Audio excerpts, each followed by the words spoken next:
मेहकरमध्ये दरोडेखोरांची भर बाजारातून धिंड. गुन्हा घडल्यापासून अवघ्या 12 तासांत पोलिसांनी ठोकल्या बेड्या. बुलढाणा जिल्ह्याच्या मेहकर शहरातील नागरिकांमध्ये दहशत निर्माण करणाऱ्या दरोडेखोरांना पोलिसांनी अवघ्या 12 तासांत बेड्या ठोकल्या आहेत.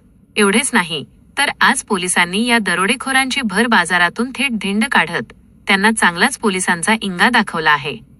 काही तासांपूर्वी मेहकर शहरातील डीपी रोड जवळील लक्ष्मीनारायण नगर भागात एका घरात अत्यंत धाडसी दरोडा पडला होता.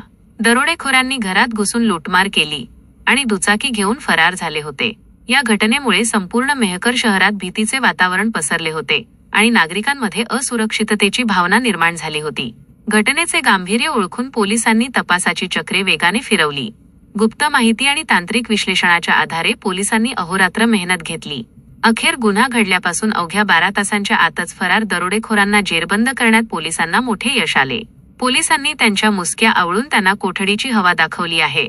दरोड्याच्या या घटनेमुळे मेहकर शहरातील नागरिकांच्या मनामध्ये जी भीती आणि दहशत निर्माण झाली होती ती कमी करण्यासाठी आज पोलिसांनी एक मोठे पाऊल उचलले. पकडलेल्या दरोडेखोरांची मेहकर शहरातील मुख्य रस्त्यावरून भर बाजारातून पोलिसांनी जाहीर धिंड काढली. गुन्हेगारांनो सावधान, कायदा तुम्हाला सोडणार नाही, हाच संदेश या कारवाईतून पोलिसांनी दिला आहे.